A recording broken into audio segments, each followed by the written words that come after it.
तो दोस्तों आज हो गई है 8 जनवरी और जो फटाफट बड़ी खबरें मुख्य समाचार सामने निकल के आ रहे हैं दोस्तों। एक एक करके चलेंगे, सभी मुख्य समाचार आगे इसी वीडियो में जानेंगे। हर वो जरूरी खबर आप तक पहुंचाएंगे जो खबरें जानना आप लोगों के लिए बहुत ही जरूरी है, इसलिए लगातार हमारे साथ बने रहिए। लेकिन उससे पहले दोस्तों, अगर आप लोग भी खुल करके इस देश के अन्नदाता के समर्थन में खड़े हैं और किसान आंदोलन का समर्थन करते हैं तो अभी इस वीडियो को लाइक कीजिए और कमेंट बॉक्स में कमेंट जरूर कीजिए किसान एकता जिंदाबाद। दरअसल दोस्तों पहली बड़ी खबर जान लेते हैं।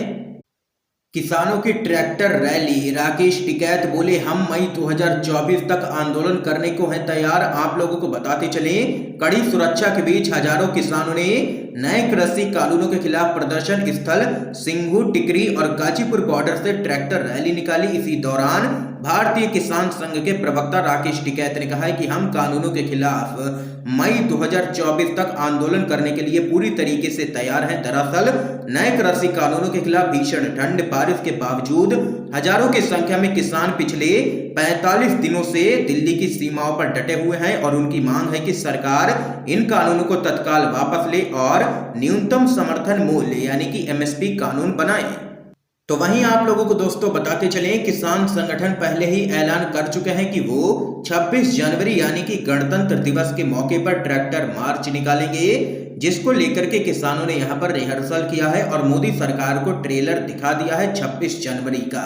तो वहीं एक और बड़ी खबर आप लोगों को दोस्तों बताते चलें, अगर 2024 में मोदी हार जाते हैं तो क्या उनके समर्थकों का भी यही रुख होगा जो आज ट्रंप समर्थकों का है। आप लोगों को बताते चले, अमेरिका में ट्रंप समर्थकों ने जो हिंसा की है और जिसे खुद ट्रंप ने उकसाया है, वह सत्ता की भूख आदमी को किस हद तक पागल बना सकती है, इसका सबसे डरावना उदाहरण है। आप लोगों को बताते चले, हर गलत तरीका आजमाने और सब में नाकामयाब होने के बाद भी ट्रंप नहीं मान रहे हैं। 4 लोग इस हिंसा में मारे गए हैं, अभी तक जो सूचना सामने निकल के आई है। अब भी ट्रंप धमका रहे हैं कि हम आसानी से सत्ता नहीं छोड़ेंगे, जबकि संसद में उसके समर्थक भी उसका साथ छोड़ चुके हैं। उन्होंने उस समय अमेरिकी संसद में अपने गुंडे घुसवाए जब राष्ट्रपति चुनाव की सबसे अंतिम औपचारिकता पूरी हो रही थी। तो वहीं प्रधानमंत्री नरेंद्र मोदी ने ठीक किया कि ट्रंप समर्थकों की हिंसा की निंदा की और शांतिपूर्ण ढंग से सत्ता हस्तांतरण का समर्थन किया। आशा है कि अगर भारत में 2024 में मोदी चुनाव हार जाते हैं तो भी उनका और उनके समर्थकों का रुख यही रहेगा जो अमेरिका के संदर्भ में आ जाए। उम्मीद तो करनी चाहिए, और अगर यह पूरी नहीं होती है तो भारत में जो भी दृश्य होगा उसकी कल्पना करना भी असंभव है। यह सब कुछ पूरी तरह एक आदमी की मुट्ठी में आ चुका है जो इससे पहले कभी भी नहीं हुआ था। ये यहाँ पर बड़ी खबर सामने निकल के आई है। इस बीच एक और बड़ी अपडेट आप लोगों को दोस्तों बताते चलें, शिवसेना ने राहुल गांधी की तारीफ में बांधे हैं पुल, कहा उनसे डरते हैं दिल्ली के शासक। आप लोगों को दोस्तों बताते चलें, महाराष्ट्र में कांग्रेस के साथ मिलकर के सरकार बनाने वाली शिवसेना ने नरेंद्र मोदी के नेतृत्व वाली केंद्र सरकार के खिलाफ खड़ा होने के लिए राहुल गांधी को योद्धा बताते हुए कहा है कि दिल्ली के शासक कांग्रेस के नेता से डरते हैं। शिवसेना के मुखपत्र सामना के संपादकीय में कहा गया है कि यह अच्छी बात है कि राहुल गांधी कांग्रेस पार्टी के अध्यक्ष बनने जा रहे हैं। आप लोगों को आगे बताते चलें, संपादकीय में शिवसेना की तरफ से कहा गया है कि दिल्ली के शासकों को राहुल गांधी से डर लगता है। अगर ऐसा नहीं होता तो अनावश्यक गांधी परिवार को बदनाम करने की सरकारी मुहिम नहीं चलाई गई होती।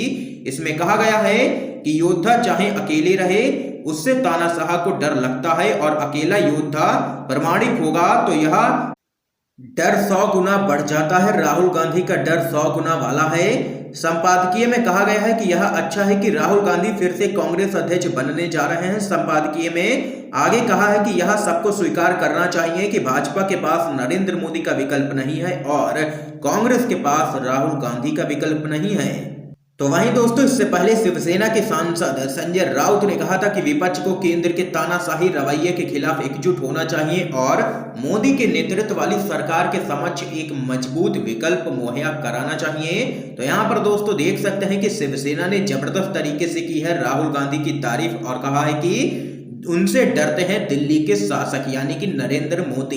क्या दोस्तों आप लोग शिवसेना की इस बात से सहमत हैं या फिर नहीं? अपनी राय हाँ या ना में जरूर बताइएगा कमेंट बॉक्स में। इस बीच एक और बड़ी खबर सामने निकल के आ रही है दोस्तों, किसान आंदोलन पर मोदी सरकार के खिलाफ अकाली दल ने कर दिया है बड़ा ऐलान। आप लोगों को दोस्तों बताते चलें, केंद्र के कृषि कानूनों के खिलाफ जहां एक तरफ किसानों ने दिल्ली की सीमाएं घेरी हैं और देश भर में आंदोलन तेज करने का ऐलान किया है, तो वहीं अकाली दल ने भी दिल्ली में बड़ी रैली करके देश की राजनीति में तड़का लगाने की तैयारी कर ली है। आप लोगों को बताते चलें, उक्त जानकारी अकाली दल के सीनियर नेता और पूर्व सांसद प्रोफेसर प्रेम सिंह चंदूमाजरा ने दे दी है। चंदूमाजरा ने कहा है कि अकाली दल की 15 जनवरी को इस रैली में भारत की सभी गैर भाजपा क्षेत्रीय पार्टियां मौजूद रहेंगी। इतना ही नहीं, अकाली दल के सरप्रस्त प्रकाश सिंह बादल भी इस रैली में शिरकत करेंगे। भाजपा के साथ गठबंधन टूटने के बाद यह पहला मौका होगा जब केंद्र सरकार के गढ़ में प्रकाश सिंह बादल किसी रैली में शिरकत करेंगे। तो वहीं इस बीच एक और बड़ी खबर सामने निकल के आ रही है दोस्तों।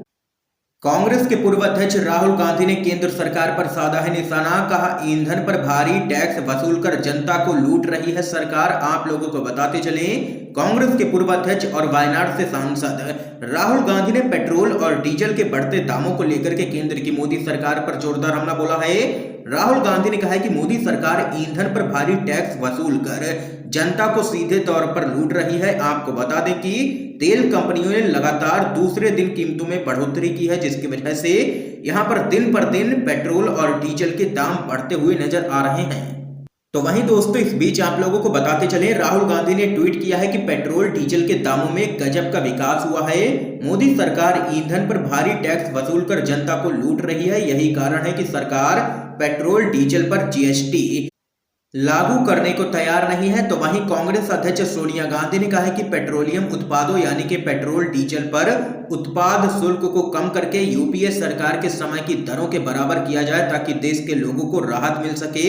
ये यहाँ पर दोस्तों देख सकते हैं कि राहुल गांधी और सोनिया गांधी ने घेरा है मोदी सरकार को पेट्रोल और डीजल की बढ़ती हुई कीमतों को लेकर के। इस बीच एक और बड़ी खबर सामने निकल के आ रही है दोस्तों। इवांका ने दंगाइयों को बताया देशभक्त, तो लोग बोले आजकल भारत में भी दंगाई ही देशभक्त कहे जाते हैं। आप लोगों को बताते चलें, अमेरिका के संसद भवन परिसर में हुए हिंसक हमले के बाद राष्ट्रपति डोनाल्ड ट्रंप दुनिया भर के नेताओं के निशाने पर आ गए हैं। दरअसल इस हमले से पहले डोनाल्ड ट्रंप ने सोशल मीडिया पर कई ट्वीट्स किए थे, जिसके बाद समर्थकों ने यूएस कैपिटल बिल्डिंग में घुस करके हिंसा शुरू कर दी। इस बिल्डिंग में इस दौरान कांग्रेस नेताओं की मीटिंग चल रही थी। डोनाल्ड ट्रंप के समर्थकों के द्वारा की गई इस हिंसा के बाद इवांका ट्रंप ने इन प्रदर्शनकारियों को देशभक्त बताया है। तो वहीं दोस्तों इवांका ट्रंप के द्वारा किए गए इस ट्वीट के बाद वह चंद ही मिनटों में सोशल मीडिया यूजर्स के निशाने पर आ गई। लोगों ने इस ट्वीट के लिए इवांका की जमकर के आलोचना की है, जिसके चलते उन्हें इस ट्वीट को ट्विटर से हटाना पड़ा। तो वहीं आप लोगों को बताते चलें, एक यूजर ने कहा है कि भारत में भी दंगाइयों को आजकल देशभक्त ही कहा जा रहा है। तो वहीं इस बीच एक और बड़ी खबर जान लेते हैं दोस्तों। कांग्रेस का आरोप, मोदी सरकार चला रही है पेट्रोल डीजल गैस में लूट का बड़ा खेल, चुपचाप बढ़ा दी कीमतें। आप लोगों को बताते चलें, कांग्रेस के नेता रणदीप सिंह सुरजेवाला ने पेट्रोल और डीजल की कीमत को लेकर के मोदी सरकार पर करारा हमला बोला है। आप लोगों को बताते चलें, सुरजेवाला ने दावा किया है कि 73 सालों में पेट्रोल और डीजल अब तक के सबसे महंगे स्तर पर पहुंच गया है। उन्होंने ट्वीट किया, 73 साल में पेट्रोल डीजल सबसे उच्चतम स्तर पर, आम जनता का बजट बिगड़ा, किसान मजदूर पर बोझ बढ़ा, खाने पीने की चीजें होंगी महंगी। और क्या यही है मोदी सरकार के अच्छे दिन? मोदी जी देशवासियों की जेब लूटना बंद करें, पेट्रोल डीजल की कीमत तुरंत कम करें। तो वहीं दोस्तों सुरजेवाला ने आगे कहा है कि आज कच्चे तेल का अंतर्राष्ट्रीय भाव 50.96 यूएस डॉलर पर बैरल है, जो डॉलर रुपए भाव के अनुसार 3725.92 प्रति बैरल बनता है। एक बैरल इक्वल टू 159 लीटर, इसलिए कच्चे तेल का प्रति लीटर भाव यहां पर बनता है 23.43 रुपए। लेकिन लूट देखें, पेट्रोल का भाव है 84 रुपए से भी ज्यादा और डीजल 75 रुपए के करीब। ये यहाँ पर दोस्तों कुछ आंकड़े गिनाते हुए सुरजेवाला ने घेरा है मोदी सरकार को और यहाँ पर कहा है कि आम जनता की जेब लूटने में लगी है मोदी सरकार। तो वहीं एक और बड़ी खबर जान लेते हैं दोस्तों। मध्य प्रदेश के पूर्व मुख्यमंत्री कमलनाथ ने कृषि कानूनों का किया है जबरदस्त तरीके से विरोध। आरएसएस जनसंघ पर बोला हमला। आप लोगों को बताते चलें, दिल्ली की सीमाओं पर किसानों का आंदोलन लगातार जारी है।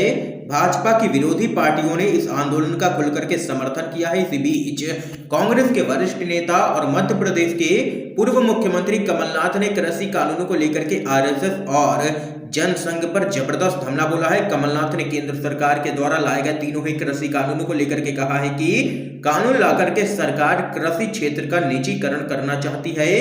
कमलनाथ ने आगे कहा है कि आजादी के बाद आरएसएस और जनसंघ की सोच निजीकरण की थी। जनसंघ ने बैंकों के राष्ट्रीयकरण का विरोध किया था। ये इतिहास है, मेरी सोच ऐसी नहीं है। उन्होंने आगे कहा है कि जब कोयले की खदानों का राष्ट्रीयकरण किया तो जनसंघ ने इसका विरोध किया, ये इनकी सोच थी।